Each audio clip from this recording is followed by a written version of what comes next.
Okay, so my name is Andrei, and in today's episode we shall be talking about fallacies, and Mircea will help me. Glad to be here. So Mircea, what are fallacies? Well, you could say that there are errors in our day-to-day logical thinking. We may think that some aspects of information, of what we perceive, is right and correct, but so much of that information we filter it and we process it in to understand it better when it goes through our brain, and we use all kinds of mechanisms to make it more accessible to us. The problem is some of those mechanisms may seem okay to us, but they're actually logical errors. Exactly. So fallacies seem logical, but they actually substitute logic and create more confusion, although they are used in general to mislead individuals or are used by individuals to make sense of the world around them. And let's start with a very simple type of fallacy, and actually quite a very common one. It has been used at international level, it's used in the news on a daily basis, and it's even used when talking with friends at a beer. And that would be appeal to emotion. This type of fallacy is done by, instead of appealing to rational reasoning, you are instead appealing to an emotional response from an individual, be it fear, be it empathy, be it mercy. And I can tell you that most of my bad decisions that I ever took were those that were mainly based on emotions and zero rationality. Well, that's kind of it actually. That's actually the problem. They substitute logic with emotional responses. A very, let's say, widespread type example I have here would be the case of Naira. Naira was a girl, a very young girl, who gave a testimony, a false testimony before Congress on human rights when it came to the Kuwait crisis. The main issue was that because she was a very young girl and she cried and she described the murders and all the bad things that were happening in Kuwait, that justified an emotional response from the American public, and that justified the intervention in the Iraqi war, in the first Iraqi war. If you would see a young girl, 12 years of age, crying, describing horrible things such as babies taken out of their incubators and tortured by soldiers, how would you react? Well, since I have actually seen the video, I'll tell you how I'd react. I'd take up arms and free Kuwait, because those were some horrible things, and she carried a lot of weight with them the moment she expressed them with so much emotion that of course it made me want to do things right. We all want to do things right in the world. Right? Exactly. But but this is the problem. Because she was so young, she was not under a lot of scrutiny as, let's say, a 60-year-old soldier would have been. Her allegations were not thoroughly checked. Her background was not thoroughly checked. And she was actually the daughter of Saud al-Sabah, the Kuwaiti ambassador in the US. And she lied on camera, she lied during testimony. But that was post factum. Ergo, the war was already done. So the justification was already given. And this is what appeal to emotion looks like. You substitute logic for an emotional response. what I think is also horrible here, besides the appeal to emotion, okay, we are discussing the logical fallacies, but it's also using a child as a weapon to manipulate others. That feels horrible. I mean, of course, it's not actually the same, but it brings in my mind the thought of those African warlords that give arms to children, you know, and they make them fight, and it's awful. Indeed, it's not very, let's say, ethical, but the purpose when fallacies are used, so when they are used in a, let's say, very rational level, they always have the purpose of manipulating or modifying public opinion in some way. So by extension, you could view it as a type of war, a war on people's hearts and minds, to put it like that. And as they say, everything is fair in love and war. Media plays also quite a role in that. Let's say, is there another type of fallacy that comes to mind in your opinion, a popular type of one? Well, we could talk about the ad hominem fallacy, you know, where people bring as arguments for countering another person's opinions, well, they use that person's character or lack of character to justify the fact that his arguments are wrong, and that's maybe that person's character may not be okay, and that's perfectly fine, but that should be taken separately from his arguments. I mean, evil persons can also have their points, and good persons can also be wrong. Exactly. An example of this would be the following. Let's say for the following situation. I say that you shouldn't drink that much Coke. How would you respond with an ad hominem type of attack? Keep this in mind. Well, you're also a goddamn smoker, so why are you preaching to me? Exactly. Go stuff your cigarettes somewhere. Exactly. And as you can see, it does make sense. If you would hear this type of argument in, let's say, your entourage of friends or in the news, you would think, yeah, why is he taking the moral high ground on health when he's smoking? But if you would take my argument individually, Coke is bad for you if you drink it in excessive amounts, it would be correct. But you just use ad hominem, and it just looks a bit better. Yeah, and it's very easy, it's very handy to use that and to make you a hypocrite. But that doesn't mean you are not right. You are right. Exactly. By debunking somebody's, let's say, personality, his, let's say, persona, you also are debunking his arguments, usually, in the mind of individuals, which is theoretically, or should not be theoretically the case. An argument should be taken as an argument. It does not depend on which mouth it's actually coming from.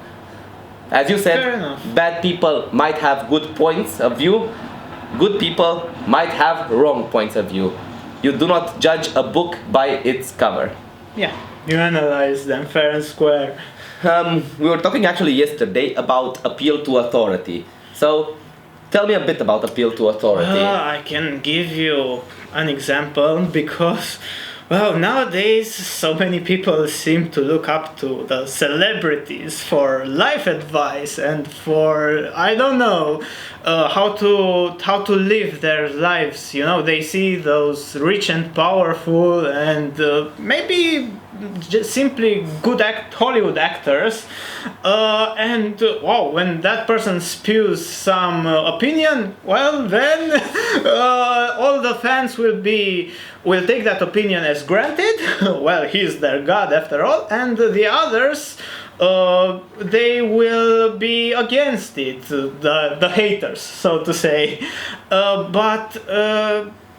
What's the real point? I mean, that person, he's just an actor. He may be a talented actor, but let's take a daily example. So, for example, one celebrity said, well, I've been sick, I've contracted corona, which is in itself a terrible thing, and I've healed, and now I have absolutely no respect for the people who don't wear any masks. And this is afterwards being spread and shared throughout Facebook and all kinds of media.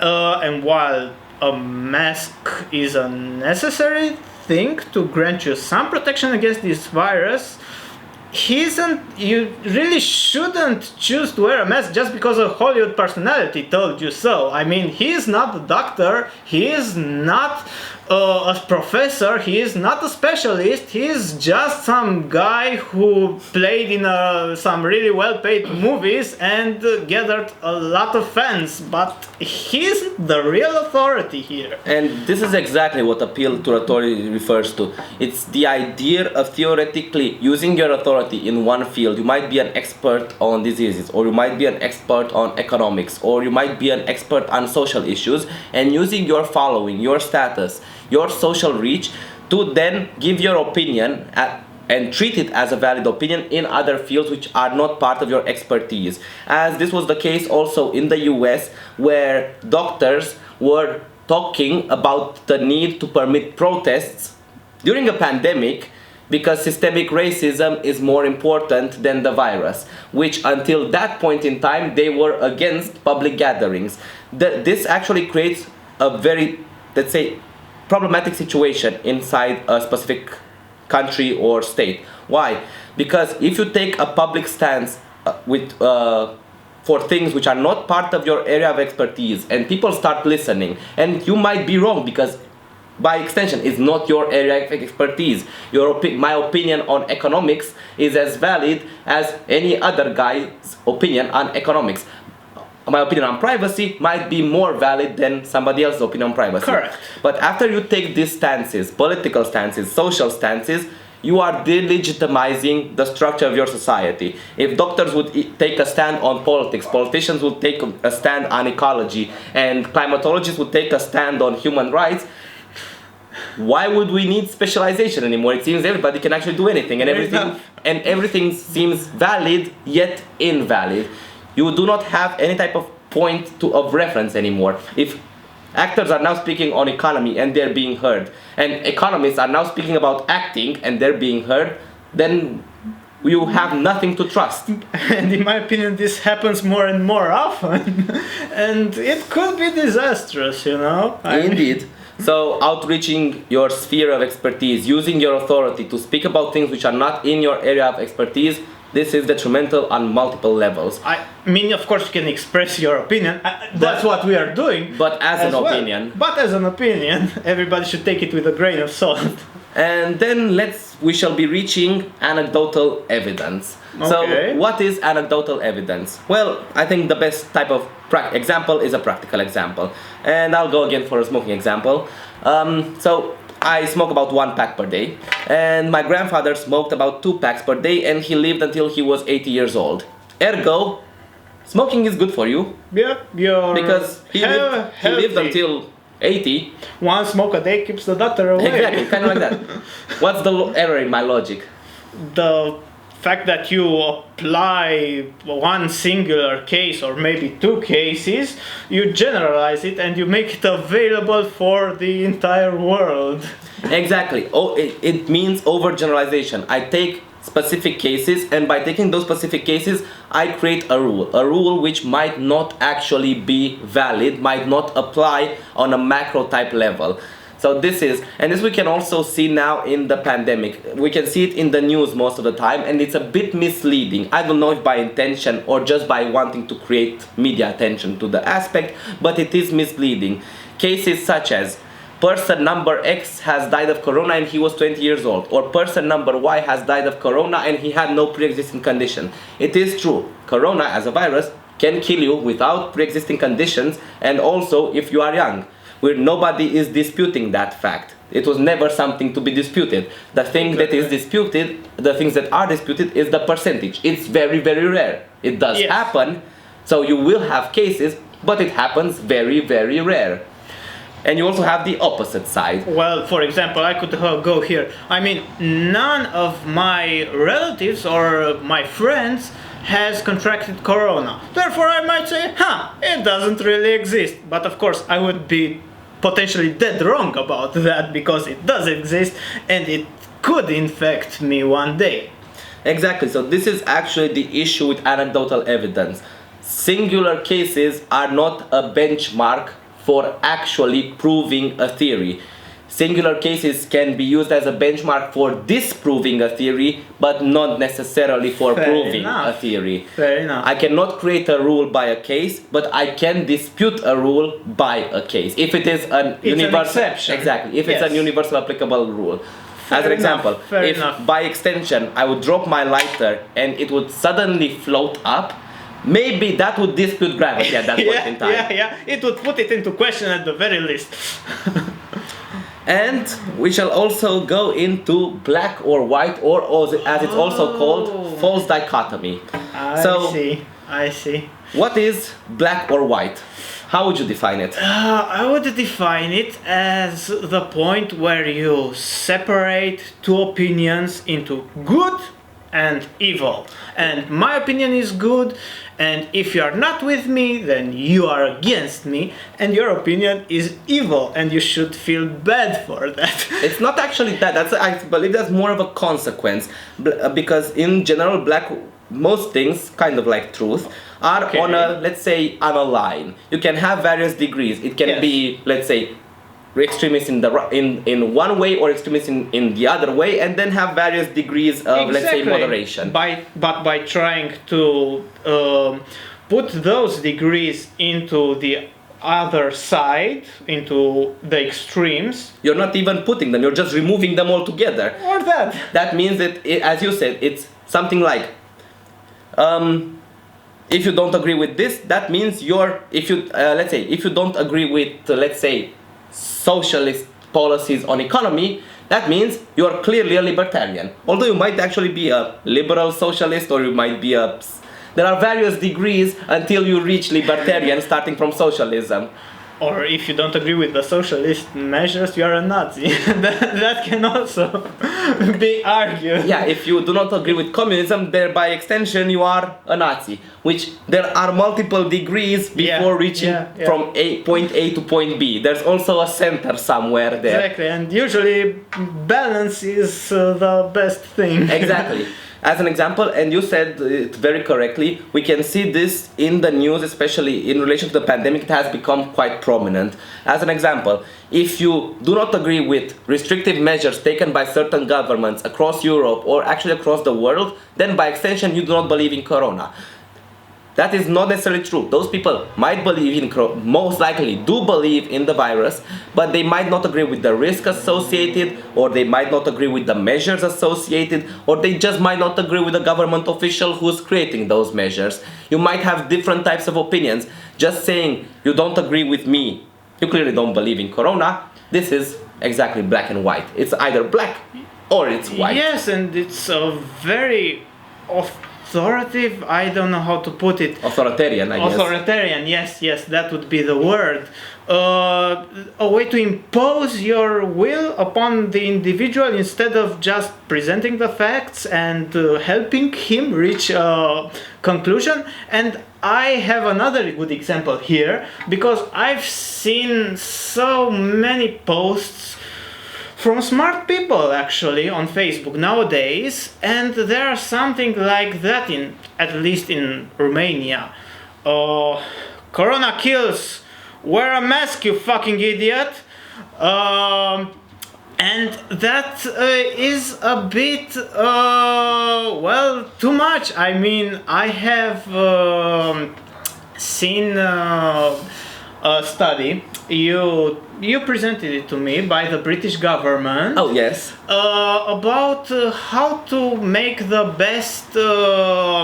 What's the best way to educate the people on Corona? And there were positive reinforcement measures and negative reinforcement measures. And the positive reinforcement measures were all about solidarity, about being united against this virus, against this pandemic, which threatens all of us. And yes, I believe there can be unity even in social distancing, although that sounds weird.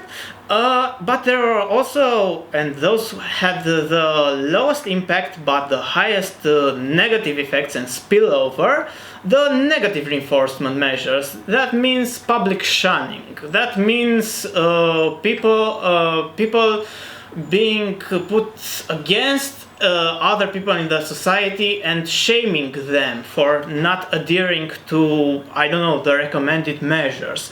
And that always feels so very pointless, because if I go now and tell you, if you are not wearing a mask right now, you are an idiot and you are dooming us all. I hope you're proud of yourself. What's going to be your answer to that? I think I'm just gonna act like mostly a kid, like most people would act, and that would be like, even if you would have come in a very, let's say, mellow way at first, I would be like, I would consider your opinion, I would take into account, and I might change my behavior. But if you come at me forcefully, I'll just swing the other way around and I'll be just like a kid.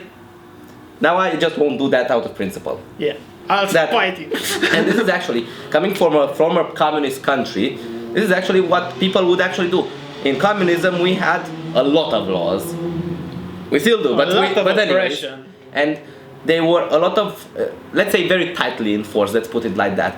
But when the police was not looking, people were acting normally. That's the idea of using laws to change culture or enforce civilization or enforce a type of behavior. yeah, it will only work while there's a policeman watching out. If nobody is watching out, nobody will care. And this is actually what's happening in our Precisely. this is what's happening in our country with corona measures at this point in time. When there's no police watching, nobody cares. Everybody gathers in large crowds and party, you know. But and when there are measures enforced, everybody seems to listen. But actually, no. It's very superficial.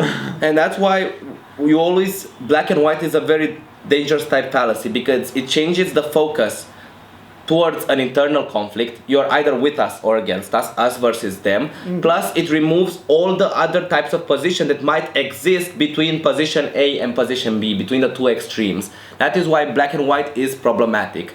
And in this sense, we also have to think about the consequences of measures, because there is a cost of opportunity to measures. The American Psychological Association said that the measures taken by the lockdown will cause an yearly number of an estimated 75,000 dead per year because of drinking, drugs, etc. and suicides, deaths of desperations as they're called. Let's say about 12,000 people per day are going into poverty according to Oxfam because of the economical lockdown of Western countries. And these are types of things that are the costs of the measures of lockdown. People think about the lives we are saving by making the lockdown, but we also have to balance it with the lives that to some extent we are influencing in a bad way because of the lockdown. And measures should be proportionate to that risk. We cannot just look one way and take measures according to my specific viewpoint. If we go into that perspective, a good comparison would be, I see a spot on my hand, I consult Dr. Webb. Dr. Webb said it most likely would be cancer, let's say. I would chop off my hand. That would be the equivalent. Because I would not take into account that I would be handless afterwards. And while it may have been justified at the very beginning because nobody knew, it Exactly. could have been a very, very deadly virus or with a very high rate of transmission, as it was initially believed. So those measures, they happened. It was the best humanity could do. We went into lockdown. But now with all the new data and well, the data is still gathering. We cannot have the full picture. It would take about 1-2 years. Yes, exactly. But still, we know it's not as bad as it was initially thought.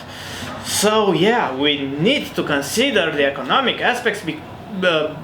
And there is a point where you should not go into the sunk cost fallacy. You might have chosen the road, the most restrictive road, as a way of preventing things. But you should always think about, maybe it's not too late to switch roads taking into account the new data. Sunk cost fallacy is a fallacy. It is the idea, if I waited 10 minutes for a bus, I will wait more time because I have already waited 10 minutes. If I played 1,000 euros in a poker game, I will bet more money as to theoretically, let's say, recover the 1,000 I have already invested. This is not a zero-sum game. This is not a poker game. There is always time to mitigate the damage. If the strategy was bad, it's best to reconsider it. If it was just mildly bad, it's still best to analyze and see what can be done to improve it. Going heads first and walking towards a cliff without turning left and right is never a good answer. And you most likely will end up dead. Yeah. So, thanks a lot, Mircea. You're welcome. And I will be posting all the fallacies that we have talked about and some articles relating to the statistics I have given in the description of this particular video. So, thanks a lot. Yeah, and goodbye, people.